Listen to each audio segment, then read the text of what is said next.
ಹೊಟ್ಟೆಯಲ್ಲಿರಬಾರದು ಅಂತ ಅನ್ನಭಾಗ್ಯ ಯೋಜನೆ ತಂದಿದ್ದೀವಿ ಅಂತ. ಅದೇ ರೀತಿ ಮಕ್ಕಳ ಬಗ್ಗೆ ಕಾಳಜಿಟ್ಟು ಬಿಸಿಯೂಟದ ವ್ಯವಸ್ಥೆ ಮಾಡಿದ್ರು ಎಸ್ ಎಂ ಕೃಷ್ಣ ಅವರು.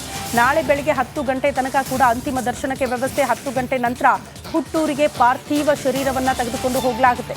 ಸೋಮನಹಳ್ಳಿಯಲ್ಲಿ ಎಸ್ ಎಂ ಕೃಷ್ಣ ಅವರ ಅಂತ್ಯಕ್ರಿಯೆ ನೆರವೇರಿಸಲಾಗುತ್ತೆ. ಈಗಾಗಲೇ ಅಂತಿಮ ದರ್ಶನಕ್ಕೆ ಸಕಲ ಸಿದ್ಧತೆಗಳು ಕೂಡ ಆಗ್ತಾ ಇದೆ. ನಾಳೆ ಬೆಳಗ್ಗೆ 10 ಗಂಟೆ ತನಕ ಅಂತಿಮ ದರ್ಶನಕ್ಕೆ ವ್ಯವಸ್ಥೆ. ಒಂದು ಕಡೆ ಗಣ್ಯಾತಿ ಗಣ್ಯರು, ಮತ್ತೊಂದು ಕಡೆ ಸಾರ್ವಜನಿಕರು ಎಲ್ಲರೂ ಕೂಡ ಅಂತಿಮ ದರ್ಶನ ಪಡೆದುಕೊಳ್ಳೋದಕ್ಕೆ ಅವಕಾಶ ಇರುತ್ತೆ.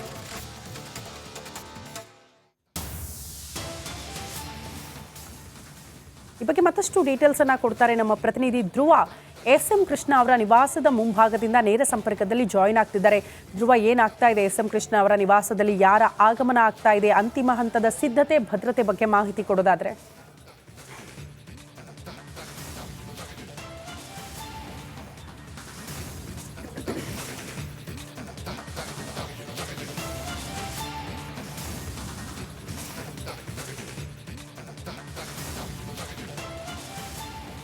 ಶ್ರುತಿ, ಮುಖ್ಯವಾಗಿ ನಾನೀಗ ಎಸ್ ಎಂ ಕೃಷ್ಣ ಅವರ ನಿವಾಸದ ಮುಂಭಾಗದಲ್ಲೇ ಇದ್ದೀನಿ. ನಾನು ನೇರವಾಗಿ ದೃಶ್ಯದಲ್ಲಿ ನಿಮಗೆ ತೋರಿಸುವ ಪ್ರಯತ್ನ ಮಾಡ್ತೀನಿ. ಗಮನಿಸ್ತಾ ಇರ್ಬೋದು ನೀವು, ಎಸ್ ಎಂ ಕೃಷ್ಣ ನಿವಾಸದಲ್ಲಿ ಈಗ ಸದ್ಯ ನೀರವ ಮೌನ ಆವರಿಸಿರುವಂಥದ್ದು.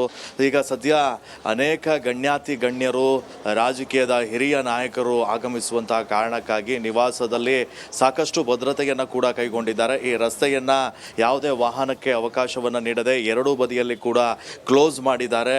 ಅಲ್ಲದೆ ಮನೆಯ ಒಳಗೆ ಶಾಮಿಯಾನವನ್ನು ಕೂಡ ಹಾಕಿ ಬಂದಂತಹ ಗಣ್ಯರು ಕೂತ್ಕೊಳ್ಳುವಂಥ ವ್ಯವಸ್ಥೆಯನ್ನು ಕೂಡ ಮಾಡಿದ್ದಾರೆ. ಈಗಾಗಲೇ ಬೆಂಗಳೂರು ಕಮಿಷನರ್ ಕೂಡ ಆಗಮಿಸಿ ಈ ಒಂದು ಭದ್ರತೆಯ ಬಗ್ಗೆ ಎಲ್ಲ ಪರಿಶೀಲನೆಯನ್ನು ಕೂಡ ನಡೆಸಿದ್ದಾರೆ. ಸೆಂಟ್ರಲ್ DCP ಅವರ ನೇತೃತ್ವದಲ್ಲಿ ಈಗ ಸದ್ಯ ಇಲ್ಲಿ ಭದ್ರತೆಯನ್ನು ಕೂಡ ಕೈಗೊಳ್ಳಲಾಗಿದೆ. ಮುಖ್ಯವಾಗಿ VIP ಗಳ ಮೂವ್ಮೆಂಟ್ ಬರುವಂತಹ ಕಾರಣಕ್ಕಾಗಿ ಸಾಕಷ್ಟು ಅಂದರೆ ಅವರ ರಸ್ತೆಯನ್ನು ಕ್ಲೋಸ್ ಮಾಡಿ ಅವರ ಆಗಮನಕ್ಕೆ ವ್ಯವಸ್ಥೆಯನ್ನು ಕೂಡ ಮಾಡಿಕೊಂಡಿದ್ದಾರೆ. ಯಾವುದೇ ತರಹದ ತೊಂದರೆ ಆಗಬಾರ್ದು ಎನ್ನುವಂಥ ಕಾರಣಕ್ಕಾಗಿ ಅನೇಕ ಪೊಲೀಸರನ್ನು ಕೂಡ ನಿಯೋಜನೆ ಮಾಡಲಾಗಿದೆ. ಈಗಾಗಲೇ ನಿವಾಸಕ್ಕೆ ಸಂಬಂಧಿಗಳಿರ್ಬೋದು, ಹಾಗೆ ಅನೇಕ ಗಣ್ಯರು ಕೂಡ ಆಗಮಿಸಿದ್ದಾರೆ. ಅದಲ್ಲದೆ ಸುತ್ತೂರು ಮಠದ ಶ್ರೀಗಳು ಕೂಡ ಆಗಮಿಸಿ ಎಸ್ ಎಂ ಕೃಷ್ಣ ಅವರ ಜೊತೆಗಿನ ಒಡನಾಟ, ಅವರ ರಾಜಕೀಯ ಸೇವೆ, ಹಾಗೆ ಅವರು ಸಮಾಜಕ್ಕೆ ನೀಡಿದಂತಹ ಕೊಡುಗೆಗಳ ಬಗ್ಗೆ ಸ್ಮರಣೆಯನ್ನು ಕೂಡ ಮಾಡಿಕೊಂಡ್ರು ಮಾತಾಡುವಂತಹ ಸಂದರ್ಭದಲ್ಲಿ. ಅಲ್ಲದೆ DK ಶಿವಕುಮಾರ್ ಅವರ ಪತ್ನಿ ಉಷಾ ಅವರು ಕೂಡ ಆಗಮಿಸಿದ್ದಾರೆ. ಇನ್ನೂ ಅನೇಕ ಗಣ್ಯರು ಕೂಡ ಆಗಮಿಸುವಂತಹ ಸಾಧ್ಯತೆಗಳು ಕೂಡ ಸಾಕಷ್ಟು ಇರುವಂತಹ ಕಾರಣಕ್ಕಾಗಿ ಸಿದ್ಧತೆಯನ್ನು ಕೂಡ ನಡೆಸಲಾಗಿದೆ. ಇನ್ನೊಂದು ವಿಚಾರ ಅಂತ ಹೇಳಿದರೆ, ಇವತ್ತು ಇಡೀ ದಿನ ಈ ಸದಾಶಿವನಗರದ ನಿವಾಸದಲ್ಲಿಯೇ ಅವರ ಪಾರ್ಥಿವ ಶರೀರದ ಅಂತಿಮ ದರ್ಶನಕ್ಕೆ ಕೂಡ ವ್ಯವಸ್ಥೆಯನ್ನು ಮಾಡ್ತಾರೆ. ಅದಾದ ನಂತರ ನಾಳೆ ಮದ್ದೂರಿನಲ್ಲಿ, ಅವರ ಹುಟ್ಟೂರಿನಲ್ಲಿ ಬೆಳಗ್ಗೆ ಇಲ್ಲಿಂದ ಪಾರ್ಥಿವ ಶರೀರವನ್ನು ಕೊಂಡೊಯ್ದು ಹುಟ್ಟೂರಿನಲ್ಲಿ ಅಂತಿಮ ವಿಧಿವಿಧಾನವನ್ನು ಕೂಡ ನಡೆಸಲಾಗುತ್ತೆ. ಎಸ್ ಎಂ ಕೃಷ್ಣ ಅವರ ಒಂದು ರಾಜಕೀಯ ಜೀವನವನ್ನು ನೆನೆಸ್ಕೊಳ್ತಾ ಹೋದರೆ, ಸುದೀರ್ಘ ರಾಜಕಾರಣವನ್ನು ಮಾಡಿದವರು, ಇವರನ್ನು ಅಜಾತ ಶತ್ರು ಅಂತ ಕೂಡ ಕರೀತಾರೆ. ತಮ್ಮ ರಾಜಕೀಯದ ಇಳಿ ವಯಸ್ಸಿನಲ್ಲಿ BJPಯನ್ನು ಸೇರ್ಪಡೆ ಆದರೂ ಕೂಡ ಕಾಂಗ್ರೆಸ್ ನಾಯಕರ ಜೊತೆ ಅತಿ ಹೆಚ್ಚಿನ ಒಡನಾಟವನ್ನು ಕೂಡ ಹೊಂದಿದ್ದಾರೆ. ಅದಲ್ಲದೆ ರಾಹುಲ್ ಗಾಂಧಿ ಅಂದರೆ ಸೋನಿಯಾ ಗಾಂಧಿ ಕುಟುಂಬದವರ ಜೊತೆ ಕೂಡ ಅತ್ಯಂತ ಆತ್ಮೀಯತೆಯನ್ನು ಕೂಡ ಇವರು ಹೊಂದಿರೋದನ್ನು ನಾವು ಸ್ಮರಿಸ್ಬೋದು. ಎಲ್ಲ ರಾಜಕೀಯ ನಾಯಕರಿಗೂ ಕೂಡ ಹಿರಿಯ ರಾಜಕಾರಣಿಯೊಬ್ಬರ ಅಗಲಿಕೆ ಈಗ ಒಂಥರ ನುಂಗಲಾರದ ತುತ್ತಾಗಿರುವಂಥದ್ದು. ಇಂಥ ನಾಯಕನನ್ನು ಕಳೆದುಕೊಂಡು ರಾಜ್ಯ ರಾಜಕಾರಣ ಈಗ ಸದ್ಯ ಬರಿದಾದಂತಹ ಭಾವ ಮೂಡ್ತಾ ಇರುವಂಥದ್ದು. ಸದ್ಯ ಈ ನಿವಾಸ ನೀವು ಗಮನಿಸ್ತಾ ಇರುವ ಸಂಬಂಧಿಗಳು ಕೂಡ ಆಗಮಿಸ್ತಾ ಇದ್ದಾರೆ. ಎಲ್ಲ ಸಂಬಂಧಿಗಳು ಅಂದರೆ ಕೆಲವೊಂದಿಷ್ಟು ಜನ ವಿದೇಶದಲ್ಲಿರುವಂಥ ಕಾರಣಕ್ಕಾಗಿ ಅವರು ಬಂದ ನಂತರ ಅಂದರೆ ಅಂತಿಮ ವಿಧಿವಿಧಾನವನ್ನು ಕೂಡ ಮಾಡ್ತಾರೆ ಎನ್ನುವಂಥ ಮಾಹಿತಿ. ಈಗ ಸಾಕಷ್ಟು ಜನರ ಈಗ DCM DK ಶಿವಕುಮಾರ್ ಅವರು ಕೂಡ ಸೆಷನ್ನಲ್ಲಿರುವಂಥ ಕಾರಣಕ್ಕಾಗಿ CM ಇರ್ಬೋದು, DCM DK ಶಿವಕುಮಾರ್ ಇರೋದು, ವಿಪಕ್ಷದ ಹಲವು ನಾಯಕರು ಈ ಒಂದು ನಿವಾಸಕ್ಕೆ ಕೂಡ ಆಗಮಿಸ್ತಾರೆ. ಹೀಗಾಗಿ ಏನೇನು ಎಲ್ಲ ವ್ಯವಸ್ಥೆಯನ್ನು ಕೂಡ ಪೊಲೀಸರು ಮಾಡಿಕೊಂಡು ಸುಗಮವಾಗಿ ಎಲ್ಲರ ಅಂತಿಮ ದರ್ಶನ ಆಗಲಿ ಎನ್ನುವಂಥ ಒಂದು ಸಿದ್ಧತೆಯನ್ನು ಕೂಡ ಮಾಡಿಕೊಂಡಿರುವಂಥದ್ದು. ಶ್ರುತಿ, ಈಗ ಸಾರ್ವಜನಿಕರು ಎದುರು ನೋಡ್ತಾ ಇರೋದು, ಸಾರ್ವಜನಿಕರ ದರ್ಶನಕ್ಕೂ ಕೂಡ ಅವಕಾಶ ಮಾಡಿಕೊಡ್ಲಾಗುತ್ತಾ? ನೀವು ಹೇಳ್ತಾ ಇರೋ ಪ್ರಕಾರ ನಿವಾಸದಲ್ಲೇ ಅಂತಿಮ ದರ್ಶನಕ್ಕೆ ವ್ಯವಸ್ಥೆ ಆಗ್ತಾ ಇದೆ. ಅಲ್ಲಿ ಗಣ್ಯಾತಿ ಗಣ್ಯರು, ಅವರು ಆಪ್ತ ಬಳಗ ಬಂದು ಅಂತಿಮ ದರ್ಶನ ಪಡೆದುಕೊಳ್ಳುತ್ತೆ. ಆದರೆ ರಾಜ್ಯ ಕಂಡ ಧೀಮಂತ ನಾಯಕ, ಮುಖ್ಯಮಂತ್ರಿಯಾಗಿ ಸೇವೆ ಸಲ್ಲಿಸಿದವರು, ಹಾಗಾಗಿ ಸಾರ್ವಜನಿಕರ ದರ್ಶನಕ್ಕೆ ವ್ಯವಸ್ಥೆ ಆಗುತ್ತಾ? ಅದ್ರ ಬಗ್ಗೆ ಏನಾದರೂ ಮಾಹಿತಿ ಸಿಗ್ತಾ ಇದೆಯಾ?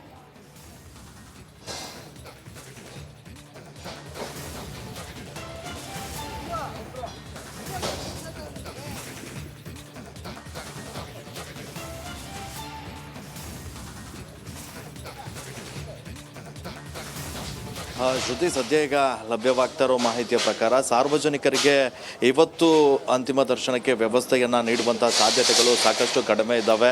ಕಾರಣ ಏನಂತ ಹೇಳಿದರೆ, ಈಗ ಆಲ್ರೆಡಿ ಸಾಕಷ್ಟು VIP ಗಳು ಬರ್ತಾರೆ, ರಾಜಕೀಯ ನಾಯಕರು ಬರ್ತಾರೆ, ಅವರಿಗೆ ಇರುವಂಥ ಒಡನಾಟ ಸಾಕಷ್ಟು ಇರುವಂಥ ಕಾರಣಕ್ಕಾಗಿ ಸಾರ್ವಜನಿಕರಿಗೆ ನಾಳೆ ಹುಟ್ಟೂರಿನಲ್ಲಿ ಅಂತಿಮ ದರ್ಶನಕ್ಕೆ ವ್ಯವಸ್ಥೆಯನ್ನು ಮಾಡುವಂಥ ಸಾಧ್ಯತೆಗಳು ಇದ್ದಾವೆ. ಹೀಗಾಗಿ ಇಲ್ಲಿ ಯಾವುದೇ ತರಹದ ಈ ನಿವಾಸದಲ್ಲೇ ಇವತ್ತು ಅಂತಿಮ ದರ್ಶನವನ್ನು ಮಾಡಲಿಕ್ಕೆ ವ್ಯವಸ್ಥೆಯನ್ನು ಕೂಡ ಕಲ್ಪಿಸಲಾಗಿದೆ. ಈಗಾಗಲೇ ಅವರ ಆತ್ಮೀಯರು ಕೂಡ ನಿವಾಸಕ್ಕೆ ಆಗಮಿಸಿದ್ದಾರೆ.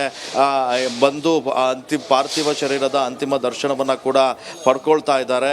ಕುಟುಂಬದ ಸದಸ್ಯರು ಕೂಡ ಈಗ ಸದ್ಯ ನೀರವ ಮೌನದಲ್ಲಿದ್ದಾರೆ.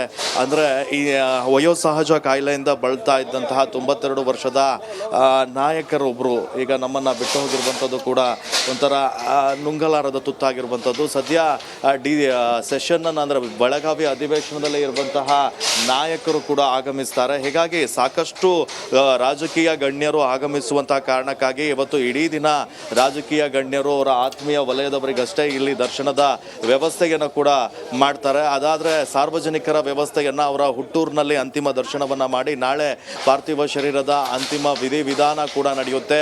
ಬೆಳಗ್ಗೆ ಇಲ್ಲಿಂದ ಮದ್ದೂರಿಗೆ ಅವರ ಒಂದು ಪಾರ್ಥಿವ ಶರೀರವನ್ನು ಕೂಡ ರವಾನೆ ಮಾಡಲಿಕ್ಕೆ ಪೊಲೀಸರು ಸಿದ್ಧತೆಯನ್ನು ಮಾಡಿಕೊಂಡಿದ್ದಾರೆ. ಓಕೆ ಧ್ರುವ, ಧನ್ಯವಾದಗಳು ತಮ್ಮೆಲ್ಲ ಮಾಹಿತಿಗೆ. ಸದ್ಯಕ್ಕೆ ಇರುವಂಥ ಮಾಹಿತಿ ಪ್ರಕಾರ ಅವರ ನಿವಾಸದಲ್ಲಿ ಅಂತಿಮ ದರ್ಶನಕ್ಕೆ ವ್ಯವಸ್ಥೆ ಆಗ್ತಾ ಇದೆ. ಯಾಕಂದರೆ ಎಲ್ಲ ಬೆಳಗಾವಿಯಿಂದ ವಾಪಸ್ ಆಗ್ತಿದ್ದಾರೆ ಗಣ್ಯರು. ಅವರು ಅಂತಿಮ ದರ್ಶನ ಪಡೆದುಕೊಳ್ತಾರೆ ನಿವಾಸಕ್ಕೆ ಬಂದು ಅಂತ. ಇನ್ನೊಂದು ವಿಚಾರ ಹೇಳಲೇಬೇಕು. ಈ ರಾಜ್ಕುಮಾರ್ ಅವರ ಕಿಡ್ನ್ಯಾಪ್ ವಿಚಾರವನ್ನು ನಾವು ಮಾತಾಡ್ತಾ ಇದ್ವಿ. IT ಉದ್ಯಮಕ್ಕೆ ಅವರು ಕೊಟ್ಟಂಥ ಒತ್ತು, ಬೆಂಗಳೂರನ್ನು IT ಸಿಟಿ ಹಾಕಿ ಬದಲಾವಣೆ ಮಾಡಿರುವಂಥ ರೀತಿ, ಆ ಪರಿ, ಆ ಎಲ್ಲದರ ಬಗ್ಗೆ ಮಾತಾಡ್ತಾ ಇದ್ವಿ. ಆದರೆ ಅವರು CM ಆಗಿದ್ದಂಥ ಸಂದರ್ಭದಲ್ಲಿ ಹಲವಾರು ಸವಾಲುಗಳು ಬಂತು. ಈ ಕಾವೇರಿ ವಿಚಾರಕ್ಕೆ ಸಂಬಂಧಪಟ್ಟಂತೆ ಅವರು ಕೈಗೊಂಡಂಥ ನಿರ್ಧಾರ, ಆಗ ದೊಡ್ಡ ಮಟ್ಟದ ಹೋರಾಟಗಳು ಆಗ್ತಾ ಇತ್ತು. ಬಂಗಾರಪ್ಪನವರೇನೋ ಈ ಕೋರ್ಟ್ ಆದೇಶ ಯಾವುದನ್ನು ಕೂಡ ಲೆಕ್ಕಿಸದೆ ರೈತರ ಪರವಾಗಿ ನಿಂತರು. ಅವರೆಲ್ಲರಿಗೂ ಕೂಡ ಮಾದರಿ ಅಂತೀವಲ್ಲ, ಅದೇ ರೀತಿ SM ಕೃಷ್ಣ ಅವರು ಕೂಡ ಕಾವೇರಿ ವಿಚಾರಕ್ಕೆ ಸಂಬಂಧಪಟ್ಟಂತೆ ನಿದರ್ಶನವಾಗಿ ನಿಲ್ತಾರೆ. ಯಾಕೆ ಅಂತ ಹೇಳ್ತೀನಿ, ಅದರ ಜೊತೆಗೆ ವಿಪರೀತ ಬರಗಾಲ ರಾಜ್ಯದಲ್ಲಿ, ಈ ಸವಾಲನ್ನು ಕೂಡ ಫೇಸ್ ಮಾಡಬೇಕಾಗಿತ್ತು SM ಕೃಷ್ಣ ಅವರು ಅಂತ. ರಾಜ್ಯದಲ್ಲಿ ಬರಗಾಲದಿಂದ ರೈತರು ತತ್ತರಿಸಿ ಹೋಗ್ತಾ ಇದ್ರು. ಮಳೆ ಬೆಳೆ ಇಲ್ಲದೆ ಜನಾನೇ ಕಂಗಾಲಾಗುವಂಥ ಪರಿಸ್ಥಿತಿ ಬಂದಿತ್ತು. ಇಂಥ ಅತಿ ದೊಡ್ಡ ಸವಾಲನ್ನು ಕೂಡ ಫೇಸ್ ಮಾಡಬೇಕಾದಂಥ ಅನಿವಾರ್ಯತೆ SM ಕೃಷ್ಣ ಅವರು CM ಆಗಿದ್ದಾಗ ಬಂದಿತ್ತು ಅಂತ. ಈಗೆಲ್ಲ ನಾವು ಮೋಡ ಬಿತ್ತನೆ ಕಾರ್ಯ ಅಂತ ಎಲ್ಲ ಮಾತಾಡ್ತೀವಲ್ಲ, ಅದನ್ನು ಪರಿಚಯ ಮಾಡಿಕೊಟ್ಟವ್ರು ಯಾರು? ರಾಜ್ಯದಲ್ಲಿ ಮೋಡ ಬಿತ್ತನೆ ಕಾರ್ಯಕ್ರಮಗಳು ಹೇಗೆ ರೂಪುಗೊಳ್ತು ಅಂದರೆ ಅದಕ್ಕೆ ಕಾರಣವಾಗಿ ನಿಲ್ಲೋದೇ SM ಕೃಷ್ಣ ಅವರು ಅಂತ. ನೋಡಿ, ಎಷ್ಟು ವಿವಿಧ ಯೋಜನೆಗಳು, ವಿವಿಧ ಕಾರ್ಯಕ್ರಮಗಳ ಮೂಲಕ ಜನಪರ ಕಾಳಜಿ ಇಟ್ಕೊಂಡು ಕೆಲಸ ಮಾಡಿದ್ದಾರೆ SM ಕೃಷ್ಣ ಅವರು ಅನ್ನೋದನ್ನು ನಾವು ಮರೆಯೋ ಹಾಗಿಲ್ಲ ಅಂತ ಅನಿಸುತ್ತೆ. ಹಾಗಾಗಿ ಹಲವು ಸವಾಲುಗಳನ್ನು ಫೇಸ್ ಮಾಡಿದವರು, ಈ ಮೋಡ ಬಿತ್ತನೆ ಕಾರ್ಯಕ್ರಮಗಳನ್ನು ರೂಪುಗೊಳಿಸಿದ್ದೇ SM ಕೃಷ್ಣ ಅವರು. ರಾಜ್ಯಕ್ಕೆ ಪರಿಚಯ ಮಾಡಿದ್ದು ಕೂಡ SM ಕೃಷ್ಣ ಅವರು. ಈ ಬರಗಾಲದ ಸಮಸ್ಯೆಗಳನ್ನು ನಿವಾರಣೆ ಮಾಡುವಲ್ಲಿ ಅತಿ ದೊಡ್ಡ ಕಾರ್ಯಕ್ರಮ ಆಗಿತ್ತು ಮೋಡ ಬಿತ್ತನೆ ಅನ್ನೋದು. ಇದು ಅಲ್ಲವೇ ರೈತರ ಪರವಾಗಿರುವಂತಹ ಕಾಳಜಿ, ರಾಜ್ಯದ ಪರವಾಗಿರುವಂತಹ ಕಾಳಜಿ. ನಾವೀಗೆಲ್ಲ ಹೇಳ್ತೀವಿ, ರಾಜ್ಯದ ನೆಲ, ಜಲ, ಭಾಷೆ ವಿಚಾರ ಬಂದಾಗ ಇದೆಲ್ಲವೂ ಕೂಡ ನಮ್ಮ